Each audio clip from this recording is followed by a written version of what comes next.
Today I am home in Mexico. We are celebrating my 2 years on YouTube.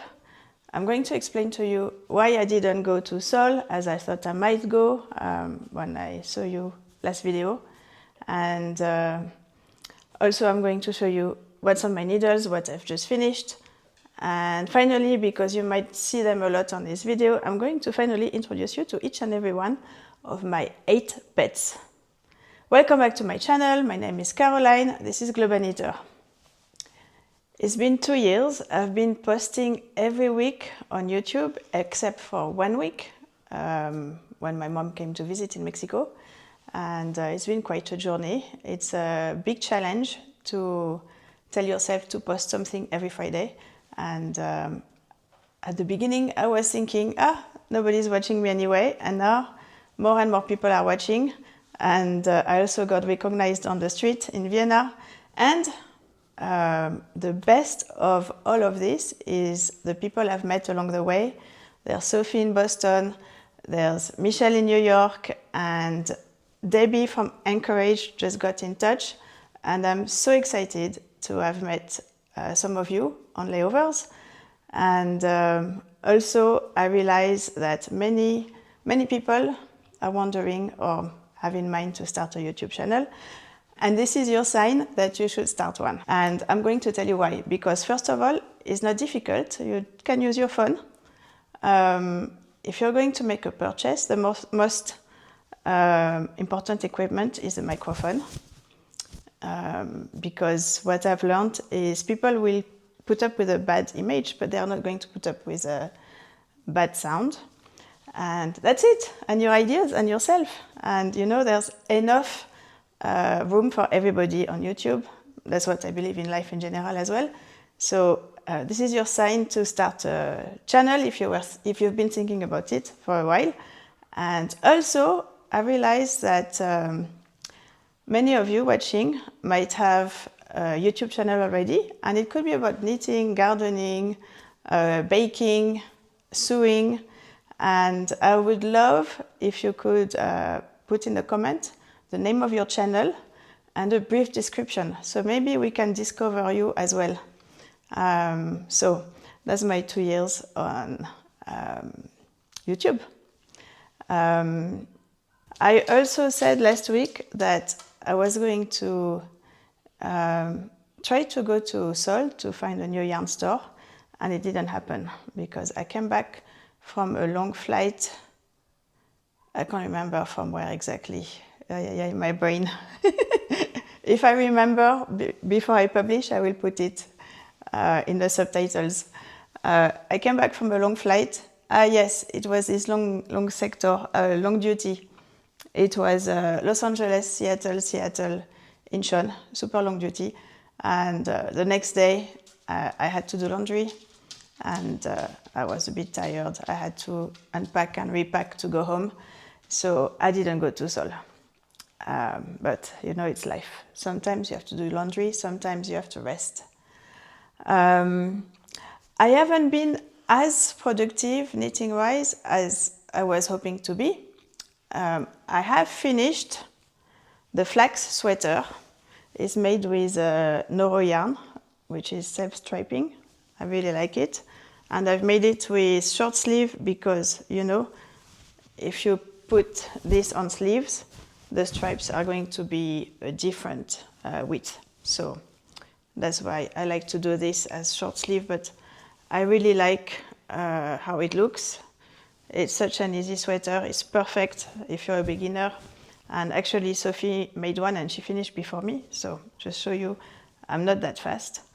When I met Michelle in New York, she mentioned that Tin Can Knits, the designer of this sweater, also have socks that are with the same pattern, and they're called, I don't know if you see, the rye socks.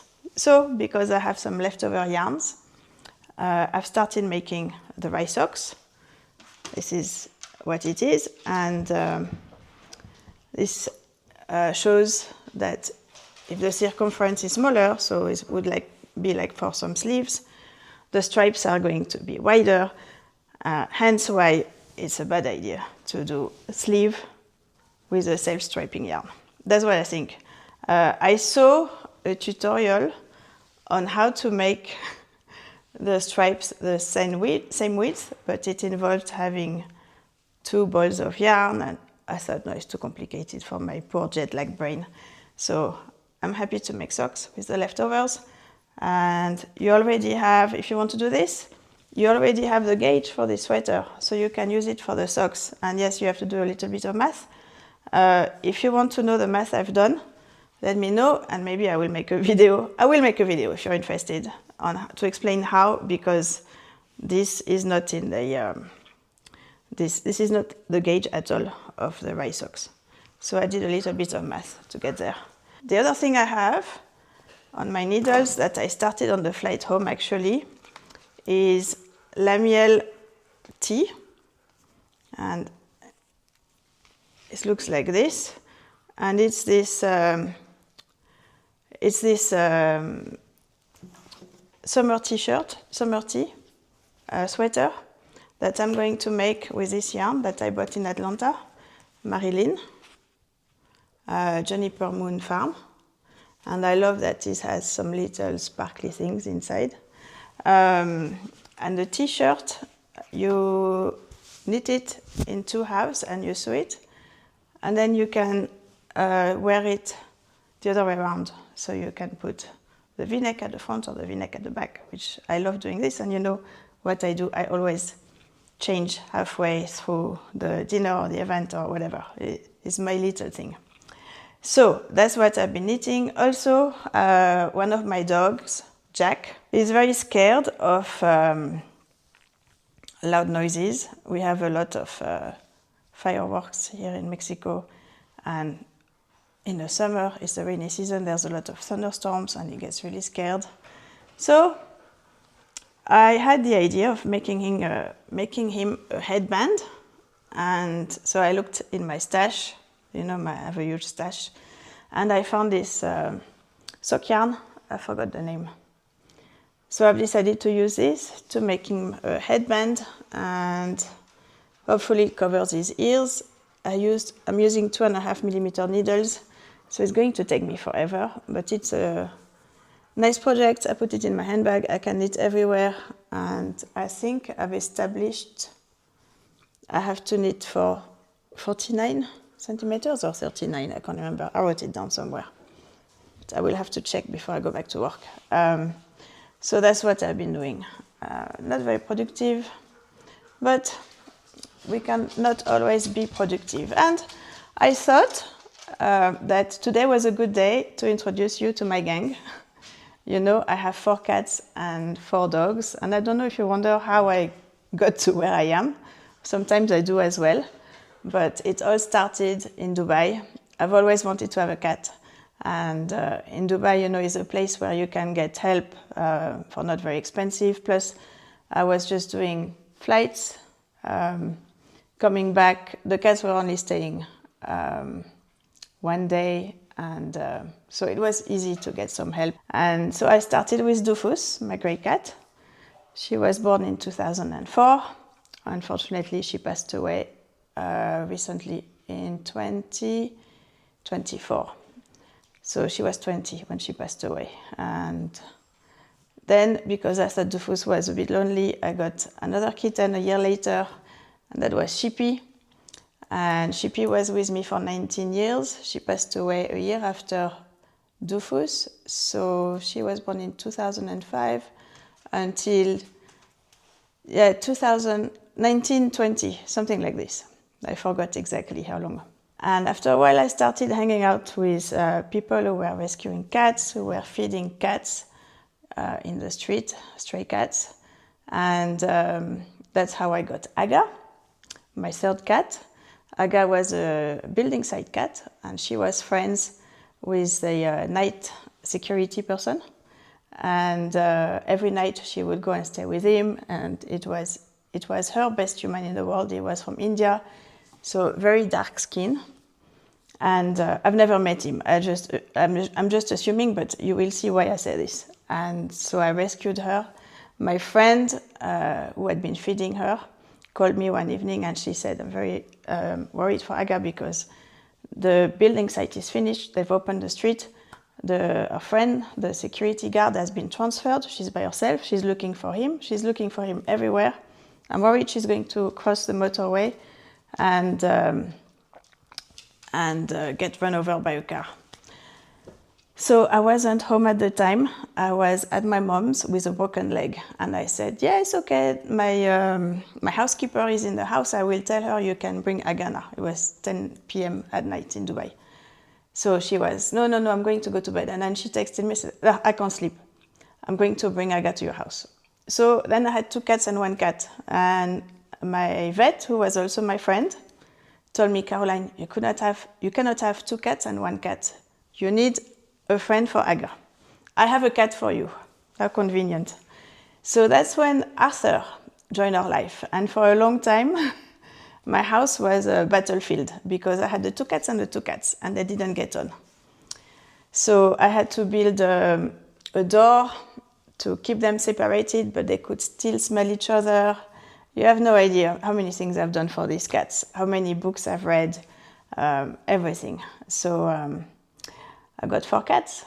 And then a few years later, I decided to quit my job and to take some unpaid leave, I guess, if I quit. I had a gap between 2 jobs. And that's how I met another group of ladies who were rescuing stray cats, doing TNR, trap neuter release. And I ended up feeding stray cats twice a week. I had around. And that's how I adopted my next 2 cats. And cat number 5 was Chanel, and I call her Chanel because she was number 5. She was beautiful, black with green eyes, so petite, so delicate. She used to tap on me to see if I was sleeping, if she could jump on me. Unfortunately, Chanel passed away very young at 3, unexpectedly, and before I moved to Mexico. And I also rescued my little Billy.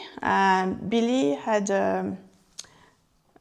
someone had cut, or something had cut the tip of his tail, and it didn't look good. So I decided to take him to the vet to have it cut it like really nicely clean.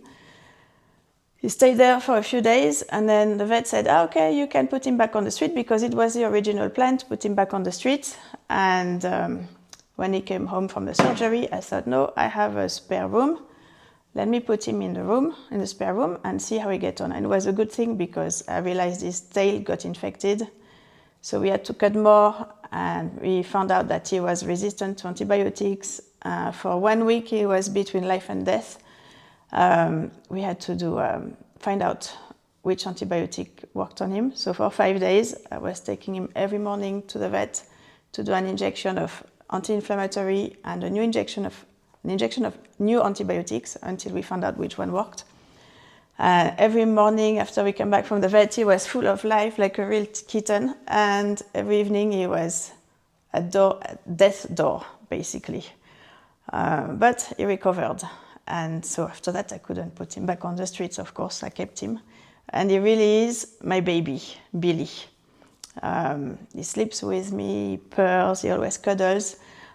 He's more like a dog, actually, than a cat, because he comes and walks with us and the dogs. Actually, Aga walks a lot as well.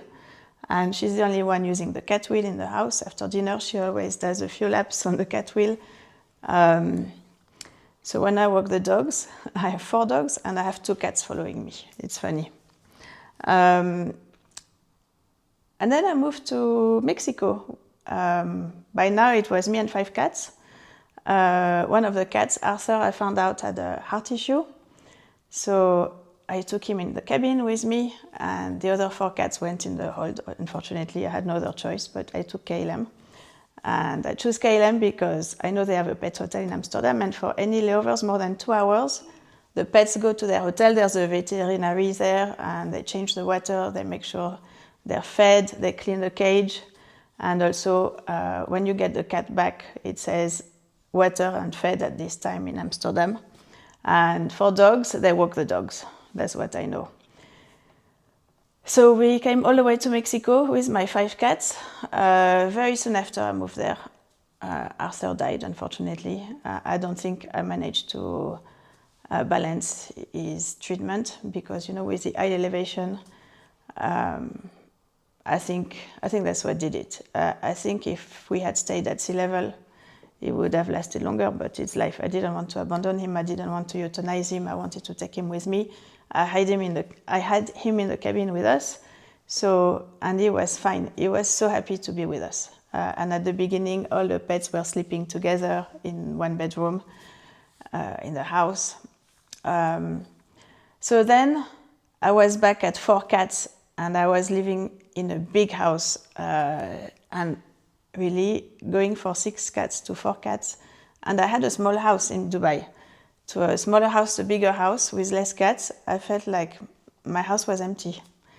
So that's when I saw the post of a friend rescuer on Facebook, and she was looking for a family for a Bengal cat.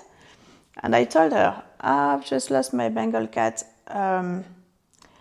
If nobody else comes forward, I will adopt her. And she was, no, I will give her to you, because I know you're used to Bengal cats and I trust you. I know how many cats you have and things, and you look after them. So I will give her to you. So we arranged to bring the cat from Dubai to Mexico in a cargo hold, and by herself. And with hindsight, it was a mistake. But, she's with us. And then, of course, my vet, who was saying, oh my God, you adopted a new Bengal cat. And always, yes, you have to have 2 and 2 and 2. So she said, I have another cat for you. And it was a Bengal cat again. And it's my Julio. Julio was found on the streets in Dubai in the summer. And you know how hot it gets. Very skinny. And they got him in the vet. They put him back together again. And that's when my friend Renata said, it's for you. So my husband had a layover in Dubai. He went to visit Julio, and that's it. Julio's fate was sealed. The only thing is, the person who found him on the street said he cannot fly in the hold. He has to be with a human in the cabin.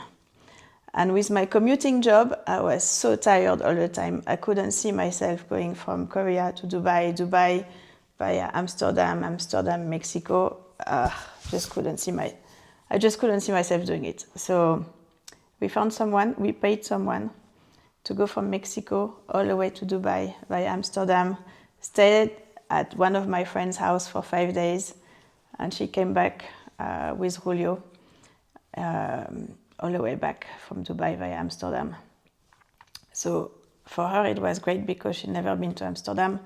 She stayed 24, 48 hours there. She'd never been to Dubai. So it was win-win. And that's how we got all our cats. So we were back at 6 cats, and then my 2 elderly cats died a few years later. And, I thought I was a cat lady for life. But no, Mexico had other plans. So during the pandemic, because we were on unpaid leave, both me and my husband, and the neighbors posted that they had rescued some puppies, and there was 1 puppy left. And I told my husband, we're not working, we might as well foster a dog. He doesn't have a home, a puppy. And my husband said, I know you.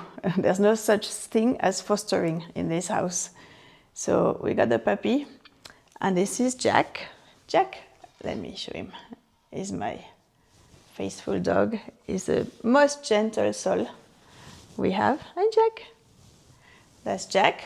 And then during the pandemic, a year passed, and Jack was really good friends with my stepchildren's dog, a Labrador called Luca. But Luca only came for the weekend from time to time. And I was thinking, poor Jack, he's stuck in this house with 6 cats, and he needs a friend. And we went on holiday in Valle de Bravo for Easter. I think it was 2021. And we met this girl, Lola. This Lola. Say hello. And Lola, it turns out, she has a crush on me. She never leaves my side. And Jack took her in immediately, and for a long time we only had these 2 dogs.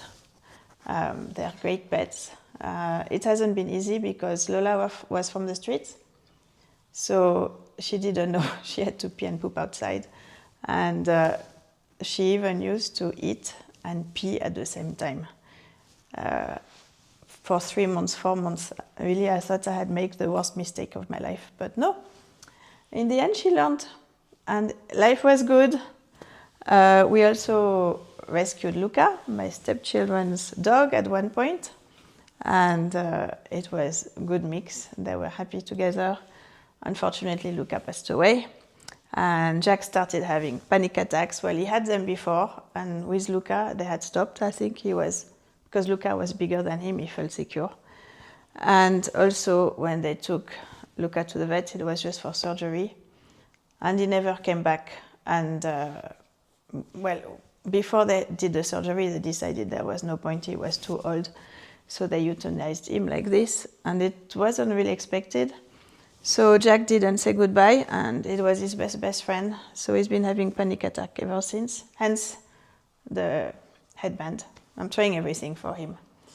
And then last year, a housekeeper came to the house with 4 puppies. Only one survived, and that's Lucy. And Lucy is the most amazing dog. She's so smart, but she's high energy. You know, I have to walk her on the bicycle. But it's good for me, you know, she keeps us active. She's not here, she's downstairs. Maybe she's a bit shy. And then November last year, I was in the car with my husband, not far from the house, in the street where the fraccionamento where we live is. And Millie crossed the street on 3 legs, and one was injured. And I looked at my husband, I said, no, let's get her, let's fix her and put her back on the street. So we took her to the vet, and our vet, as it turns out, is also an orthopedic surgeon. So for him, it was a very easy procedure. And he fixed her. And then I told him I can't bring her to the house while she's recovering because, you know, we have 2 high energy dogs. 3 high energy dogs. I don't think it's the right place for her. So she went to a pension, the vet's pension, for 1 month. And there they made sure she healed properly and everything. And also they told, because I was planning to put her back on the street, and they said, you know, she was badly treated before. I mentioned it before that she was cut with a machete on her nose, and also her left front paw is badly damaged. So I thought maybe the street is not a good place for her. She used to have an owner, but the people who were there when we took her, because we said, you know, if they're looking for her, we're going to fix her, take her to the vet and do everything nice for her. They said, no, don't give her back to her owner because they're not nice to her. So that's kind of why we kept her. And that's how we've ended up with now 4 cats and 4 dogs. And now when I go out, I have to close my eyes. I cannot rescue any more dogs. It's not possible. Since we rescued Millie, there's been a lot of tension between the dogs. Lola, who is very jealous of me, became very aggressive, and we had to deal with this. And this month has been quiet so far, so no drama, which I'm pleased about. I hope it stays like this. But yeah, I certainly had to learn patience. And also, they say that when you rescue a dog, it takes them 3 days to settle down, you know, with the stress. 3 weeks to get used to the family, their habits, everybody who lives with them. And 3 months to really feel at home. I think it takes longer than this. Or it depends on the pet. So that's the stories of me and my animals. I don't want to have, it wasn't a plan to have so many pets, to be honest. It's a big responsibility, and nowadays I just want to be home to be with them. I really enjoy walking them and having the 4 dogs and the 2 cats behind. I think it's fun. And also it's safe where we live, you know, and the cats always come home. Sometimes they stay in the compound and they come home eventually. People know them. So we live in a safe place for the pets, which is good. So that's my story. That's my 2 years on YouTube. If you're watching this video to the end, this is your sign that if you've been thinking about it, yes, you should definitely start channel on YouTube, and also rescue pets. What else?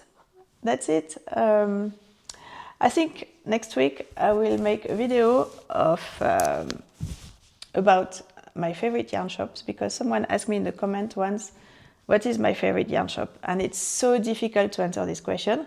And it got me thinking, if I had to make a list, and I started with 3, and I was thinking, no, 3 is not enough. Let me do my 5 favorite yarn shop, and then it didn't stop at 5. So then I came up with a list of 10 yarn shops. So next week, you will discover what are my 10 favorite yarn shops since I started this channel. So I will see you next week. I hope you get a lot of time to knit and relax, enjoy your home, enjoy your children if you have some, enjoy your pets if your pets are your children like me. And Jack. And I will see you next week, next Friday. Thanks for watching until the end. Bisous, bisous. Mwah.